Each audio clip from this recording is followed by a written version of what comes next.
So our next speaker is Mr. 𝗕𝗲𝗶𝗆. So he is a pediatric OT who graduated cum laude from 𝗕𝗲𝗆𝗆 Medical and Health Sciences Institute in 2024. He is also a certified CBT Australia cognitive behavioral therapist.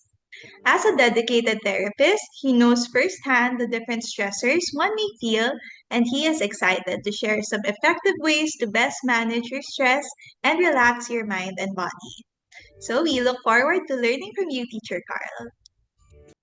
Okay, so good day, everyone. I am Teacher Carl, and today I will be discussing to you my topic will be stress management and relaxation techniques. So later, I will also be sharing various techniques in which we could apply to our daily lives, in which when we encounter stressful scenarios and how we can actually stay calm and relax. Okay, so a little bit about me.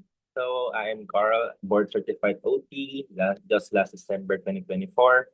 And I am also a certified cognitive behavioral therapist certified in Australia. So this short talk will be combining OT and CBT techniques to help not just your children, but also for you to remain calm, focused, and adapt easily, even in the face of stress. Okay, so what we will be learning today is more of the topics that is shown on your screen. So first is, what is stress and how does it affect us? Kasi lahat naman tayo na-stress din. So we have to actually go deeper as to how this stress may actually affect us in our daily lives. Next is how to manage ourselves in the face of stress. And bakit to importante, or why is this vital for you and your child? And lastly, we will also be doing or sharing some simple science-backed strategies that parents can use to help relax in your day-to-day activities. Okay, so let's start.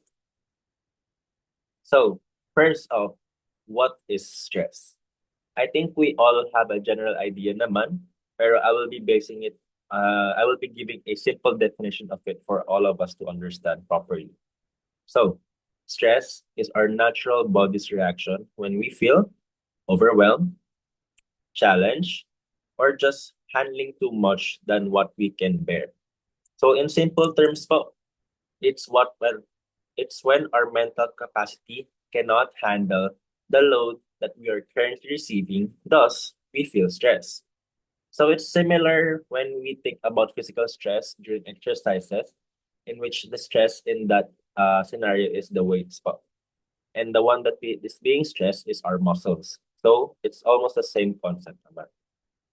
Second, stress is the feeling that signals our body to take a rest or to take a break. Okay, next. So whenever we are stressed, things may suddenly change, such as behaviors, emotions, and even routines. So there's actually two types of parenting which I have searched about, and it's called reactive versus proactive parenting.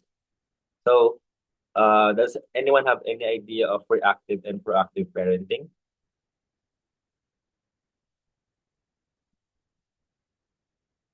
Okay, so no worries, i-explain ko rin naman na let's start off first with reactive parenting. Yes, thank you, teacher.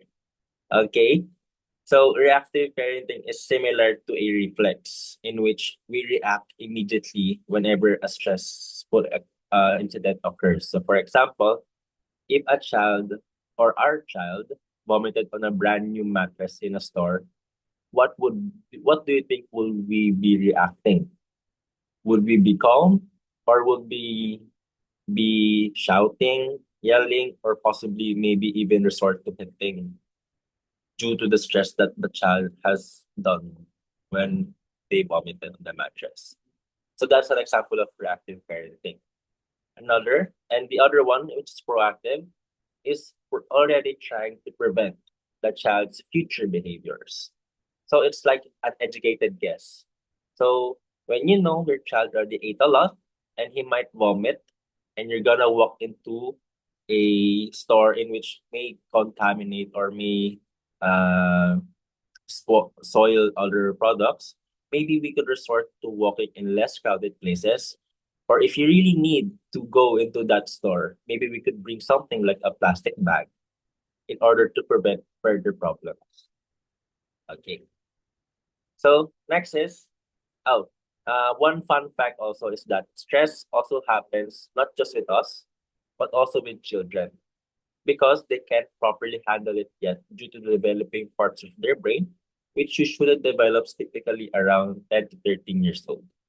So that said, we should be a role model on how we handle stress so that our child can actually observe us how to handle and possibly also imitate us. Lastly, it also has a massive impact in our day-to-day lives, so we should learn how to manage it so it does not affect our loved ones. So the question remains, how do we manage ourselves in stressful situations? See, so there's a term in OT that we like to call self-regulation. Self-regulation is the ability to understand and manage emotions, thoughts, and behaviors so that we can stay calm, focused, and adaptable to challenges. So, how do we manage these big feelings? We can think of it in a simple sense as a TV remote or any remote that you see at home. I'm sure we're all familiar with it, which we can use to pause. Let's press the pause button, catch our breath. After catching our breath, now we can think much more rationally and then hit the play button again and just continue with what we're doing. So it also is a way for us to stay calm and composed. And lastly, some executive functions are also being utilized, which are self-monitoring, basically self-awareness on our on our actions and behaviors, response inhibition, trying to think before we act, emotional control, and flexibility, or the way we adapt to challenges.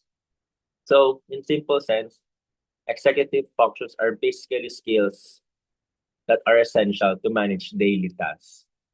And what I said are being utilized during this moment, during self-regulation, but is also not just limited to. So there may be a more executive functions involved, just that these four are what I see as the most important one. Okay, let's go next. So, does being regulated even matter during stressful situations? Yes. So let's tackle as to why does it matter. So it matters because before we can even attempt to regulate or connect with our child, we as adults should be calm, rational, regulated, as we will be able to model what calm looks like for them in a much more complete and effective way. So this way, it also helps boost learning and focus because we are already calm, we are ready to learn and eager to actually do something. Second, it also reduces meltdowns, tantrums, or even burnout for us, even when we are handling our child. And if we approach the child in a calm manner, our bond with them only strengthens, as they would feel reassured that they're safe or even associate the word calm with you as they observe you trying to be calm during stressful situations. They will be observing your reactions. And if they are calm with you, they can now explore more of their surroundings, knowing that they have a safe space with you, building their confidence, self-esteem, and even independence. So, with all that said, what are some simple strategies to help ourselves manage stress and even relax during stressful situations? That is on the next slide. And first and foremost, it's building self-awareness. So, it's building self-awareness is also similar to what I've tackled on executive functions, the one that is included. And this is the ability to notice and track our own behaviors, emotions, and even performance, as it helps us recognize when we are going away from being calm or we are now approaching a different emotion such as mad or even sad. So why is this important? Well, to be fair, our mind is the most powerful tool that we all have. Starting it off with a positive thought can shape the narrative that is to follow as we go along our day. So instead of saying, I can't do it, we can say, maybe I can try my best. And that is a whole lot better than self depreciating thought or negative thoughts, which will affect our mood throughout the day. So, hypothetically, we are now self aware. What is the next strategy? So, the next strategy that I would suggest is to utilize a concept in OT, which we all use day to day also. This is called the zones of regulation. So, you, the zones of regulation uses colors or faces to label emotions. And using this together with kids can also make them curious about what we're interacting with, what we're studying with, and they may even learn more from it. And using this, now we have to identify where we are using this zones of regulation, as this is a visual framework helping people recognize and manage their emotions and energy levels by grouping it into 4 colors, such as blue, green, yellow, and red. Okay. Change begins with self-awareness, especially with our emotions. As the more self-aware we are, the more confident we be, and greater decision-making is being done due to a change in mindset, inducing personal growth. So I will be showing to you a picture of what I'm talking about, the zones of regulation, which will be also further discussed on the topic after. So I would like to ask a question to everyone. Is everyone familiar with the movie called Inside Out? You can just use the reactions to interact and not actually, okay, I see some parts. Okay, we're all a bit familiar with the movie Inside Out. So that is actually a great concept or a picture to use when we're trying to learn more from these zones of regulations. So a brief explanation. The green zone is the ideal zone that we all wanted to be, which is our bodies at perfect speed and we're smiling, we're all positive, we're just trying to live our best lives. And then blue is what we call the sad zone. We are very slow, sluggish. So maybe we have to do something to go to the green zone, which is to do some stretches. Yellow zone is that we're anxious or we're fidgety, we're disgusted, we're scared, we're in that zone. So we're trying, our body engine is being faster than normal. So maybe we should take a deep breath, ask for help in order to go back to the green zone. And last one is the red zone, which is being mad. So we are out of control. We have to go to a safe space now. Kasi nga we are out of control. So para we can go back to the green zone. One tip that I would also say is to never interact when you are angry. Okay. So we've gone back to the green zone na, hypothetically, following our narrative from being in the yellow, red, or blue zone due to stress. What do we do next? So what do we do next is creating a calm corner, as this is not just effective for kids, but for adults as well, because we are always influenced by our environment. Everyone needs a cozy space to relax, and that is a tool for self-regulation, which manages stress and promotes relaxation. We can actually try, if nasa labas tayo, we can pick a spot agad wherein you feel the most relaxed. So example, mga less crowded areas, may mga soft chairs bang available, malamig ba, wala bang noise masyado, wala bang sunlight, or whatever works for you to make you relax.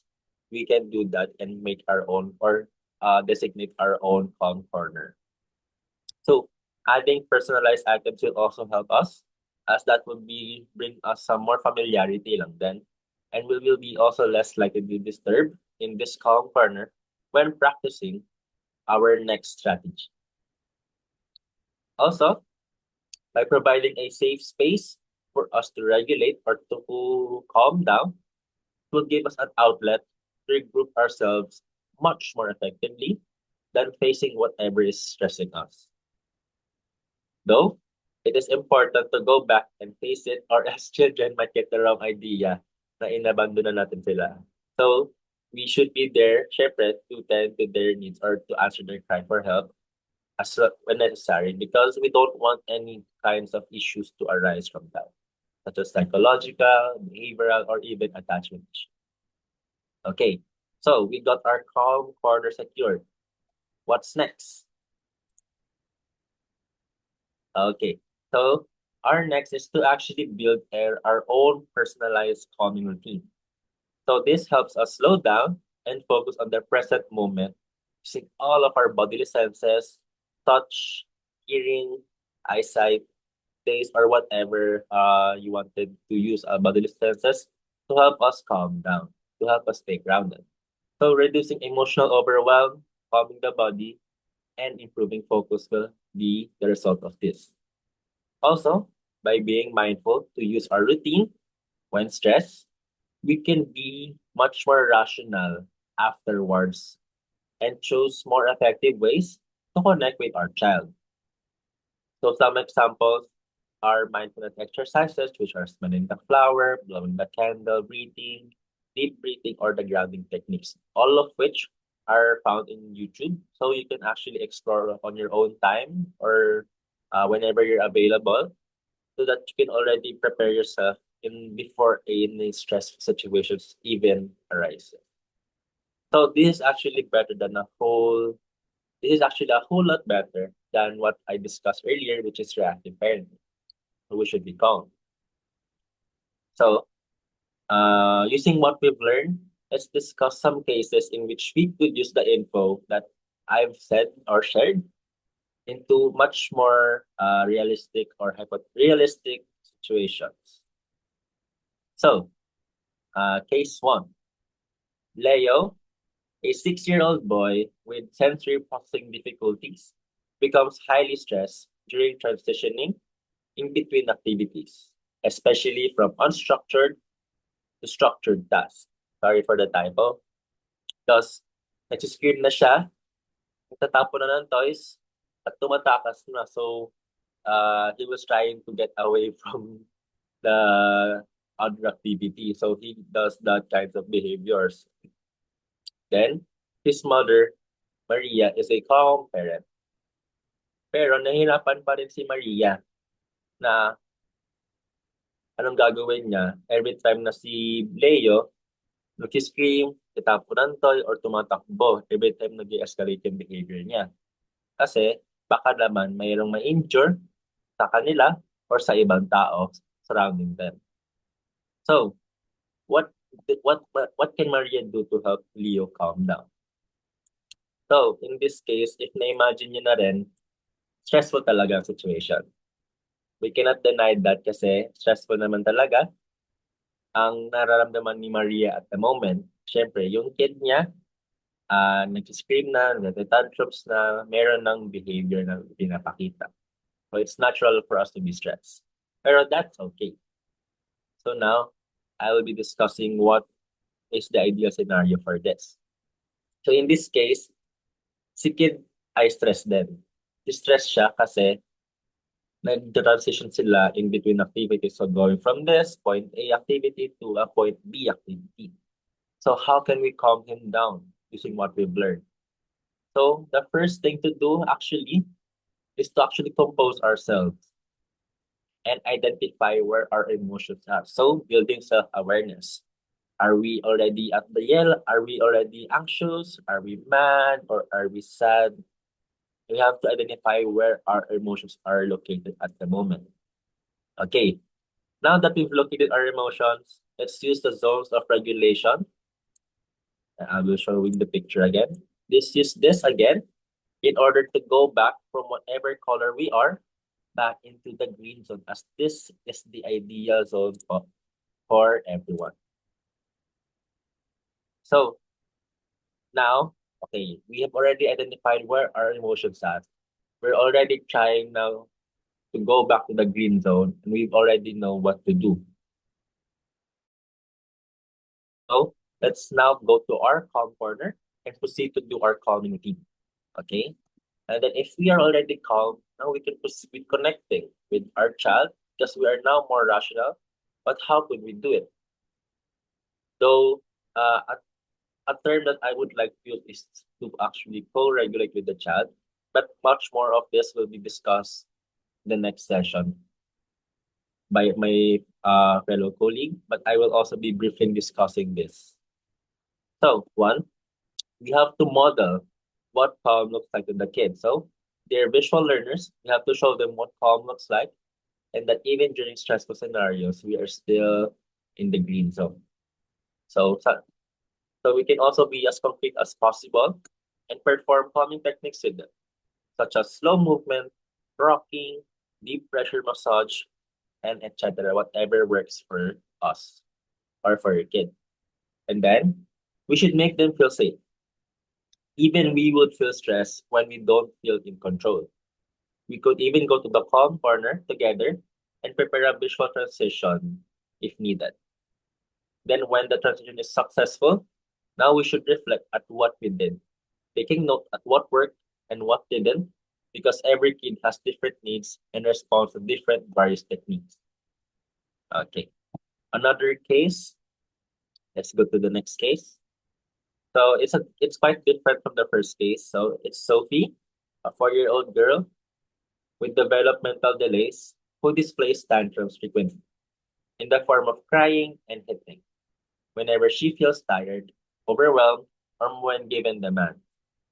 So her father, Carlos, works from home and loves Sophie very, very much. But he feels overwhelmed like the most of us, causing him to feel stress, fatigue, and frequently responds with frustrations. That's led to him to use his voice and snaps at Sophie during one of her tantrums. So, what do you think went wrong? So here is actually a prime example or a good example of what a reactive parent is. Yes, we have our emotions and we are reacting immediately. So we wanted to change that for the betterment of our life. So now here, the adult I stress, the Carlos. But before we even start connecting with our kid, we should take a step back and ask ourselves if we are ready to connect with our child, even when we're stressed. So this brings us back to our usual sequence: is to identify what emotion we are feeling right now. Are we mad? Are we anxious? Are we scared? Or are we just sad? Then, after identifying, we can now use our zones of regulation, which is this one again. So again, from the red zone, yellow zone, or the blue zone, we all wanted to stay or go back to the green zone, as this is the ideal zone for everyone. And then, once you've done that, you already know what to do. It's time to go to our calm corner and to perform our calming routine, which is deep breathings or whatever what works for you as you explore. And then afterwards, we can only then connect with the child or with Sophie. Okay. So being in control of our feelings is so powerful when connecting with children because we can respond much more effectively rather than just reacting immediately. Okay. So I wanted to invite everyone to join me in a short demonstration as we will try a short mindfulness exercise so that we have an idea of what I meant by a calming routine. Okay. I will be playing ng video lang din.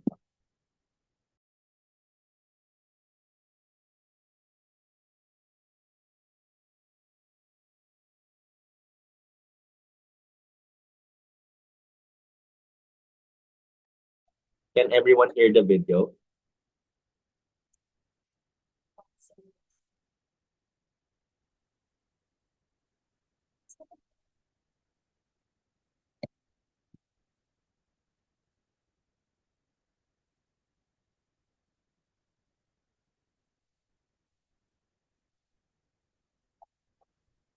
Okay. Hi there, 𝗕𝗏𝗱𝗍 here. Thank you for joining me for today's Shine meditation. To start, let's connect to our bodies. Close your eyes. Get comfortable, whether you're seated, standing, or lying down. Focus on straightening up your spine and relaxing your shoulders. Take a nice deep inhale here. In through your nose and out through the mouth. Let's do that 2 more times. In and out. In and out. Today we're talking about stress. We all know that feeling when something you face in the day or week gives you this surge of tension, maybe in the form of anger, fear, or doubt. That flutter in your chest or that sinking feeling at the pit of your stomach. The thing about stress is that it can manifest in different forms. Sometimes we engage with an issue or worry mentally, and without us knowing it, it winds up in our bodies in the form of unease or stiffness. So today, we're going to use breath in our meditation and imagine releasing that tension from those areas where it's maybe gathered. Okay, close your eyes if they aren't already. Take some easy breaths here. Allow the air to move in and out naturally. I want you to scan your body from the bottom up. Notice if there are any spots where your tension has collected. Where does it feel easy? Where does it feel not so easy? Keep breathing deeply and maintain that awareness of the flow of your breath. Now for the next breath, I want you to choose a place in your body that feels tense. Imagine that when you breathe in, the oxygen rushes to that area of discomfort and dismantles it. And on the exhale, it floats away, out of your body. Breathe in. Imagine that physical stress coming apart at the seams. This And one has no bed. exhale, release it. That bed. In your own time, do this for a few more spots of tension. Just go through each area of uneasiness in the body and breathe into it. I'll give you some time.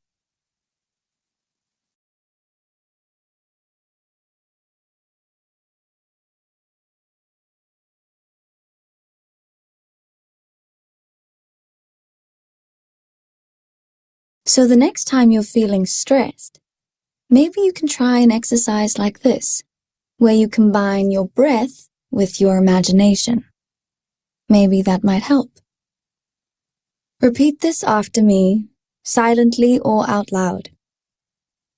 When I take deep, conscious breaths, my body relaxes.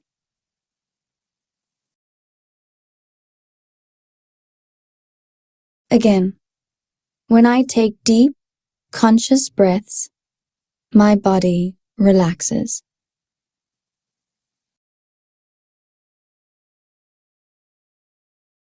Great work breathing your body calm today.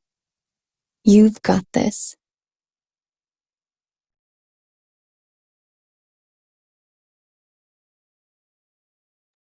Okay, so how did everyone feel after this short, de-stressful return demo or exercise? Did anyone feel good? Thumbs up. Someone feel relaxed. It's so effective for you, Teacher Ali. Okay, so another tip also is that as you heard earlier, the video said that we should say about some self-talk to us. So I can calm when my body relaxes or some sort similar to that. So we can also say that in a much more slower pace. so that it can also matches with our breathing rhythm, so that we can be much more calm, much more relaxed, and it will be much more effective. Okay. And this video is also from Headspace. So it's a video I got from YouTube. So if you wanted to try this again, feel free to search it on your own time. Okay. And this is just one of the strategies that I can share to you. Another will be the next one is what I call a grounding technique.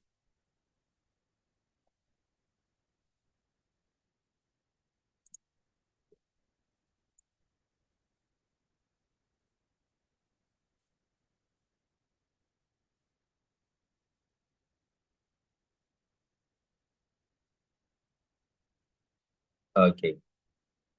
So is everyone ready again for another technique of self-relaxation? And I will be playing it right now. I hope we will all try and participate in whatever the video says so that we can see if this works for us and possibly adapt it in our daily lives. Okay.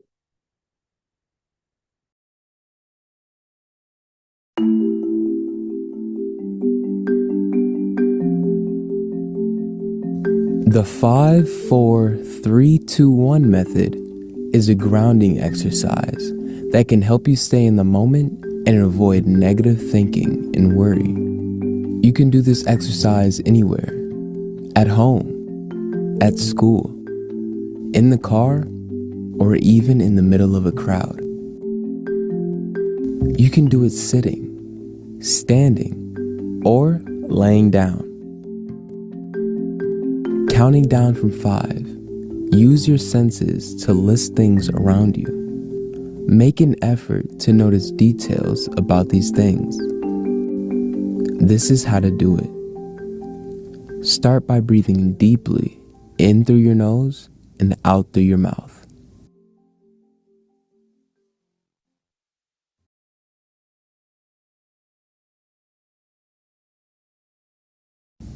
Then slowly look at your surroundings.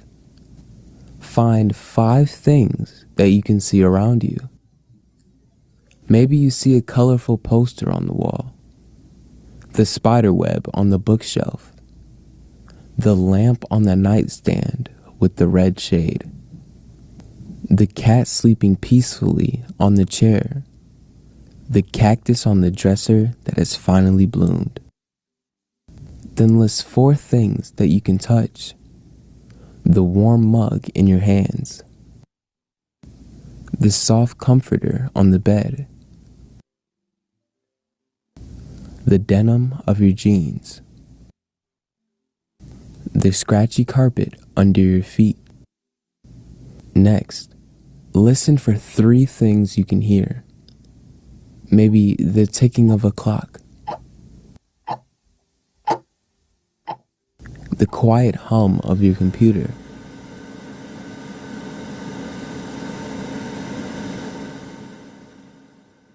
the sound of traffic from outside.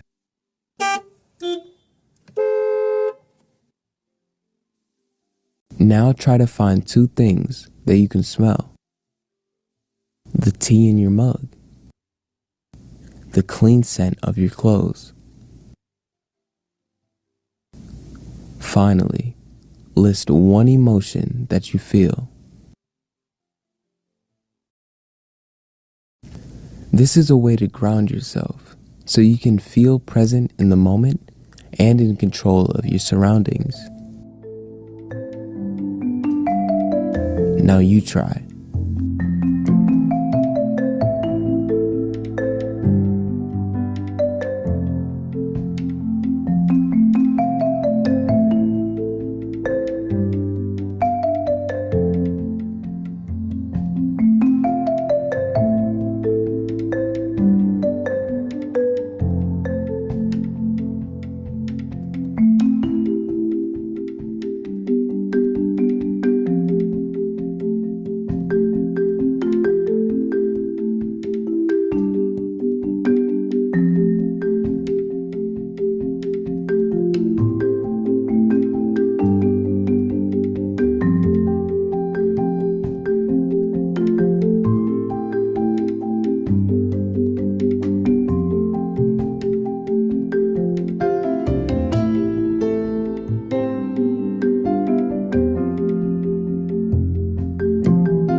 Okay, so kamusta ang lahat after our grounding technique or our grounding exercise to manage stressful emotions?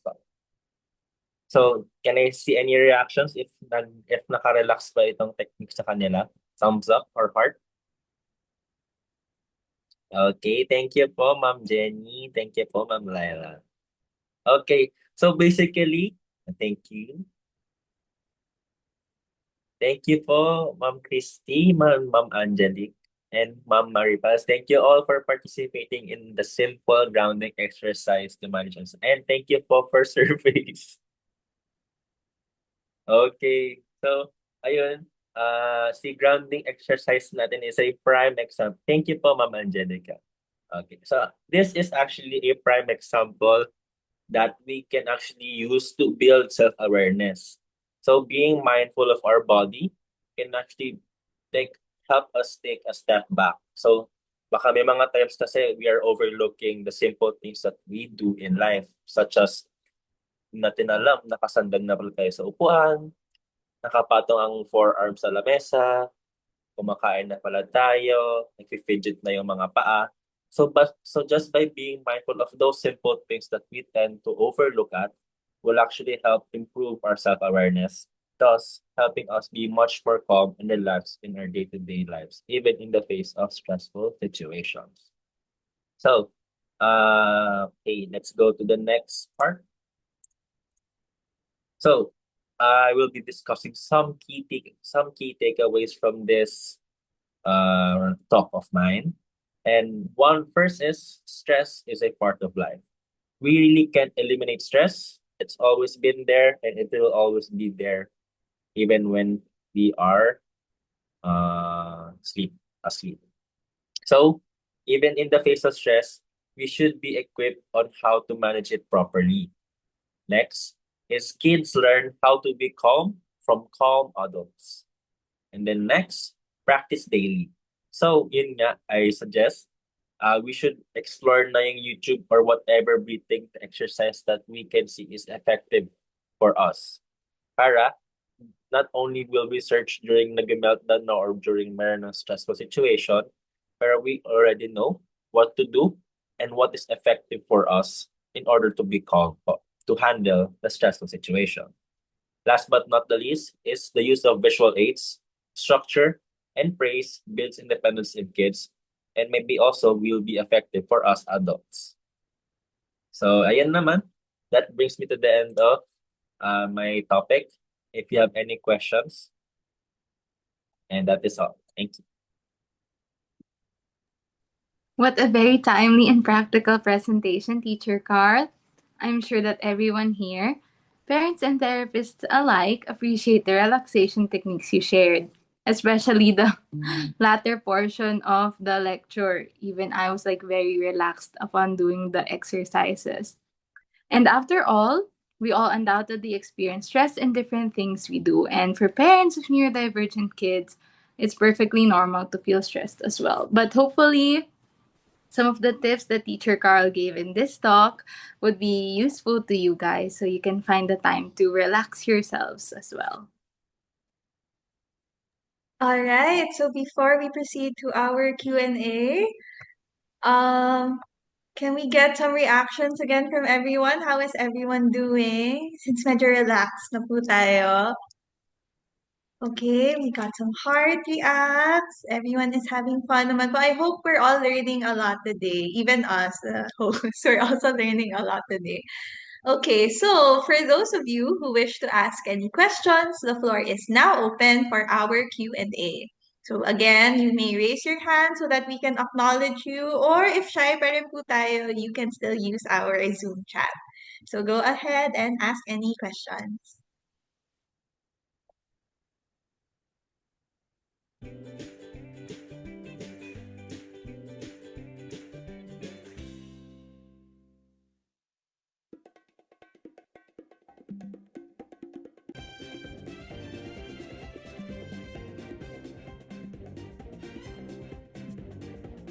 I think we have one question from Ma'am Laila.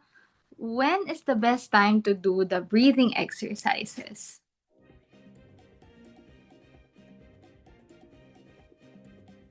Okay. Thank you for the question. And the usual best time to do the breathing exercises is when we are already expecting or facing the stressful sad situation. Because yun nga, kapag stress tayo, heightened ang emotions natin, and we might be getting out of control or maybe being in the red zone. So it's best to do the breathing exercises during those kinds of situations. Pero it's still also, I would also recommend to, if available, to go to the calmest space that you have, possibly a dark room, a corner, or just laying down on the sofa. So ayan lang naman.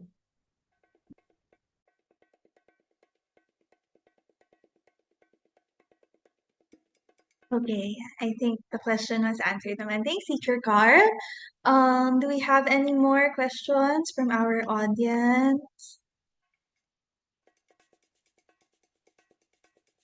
Ayan, I think we have another direct message.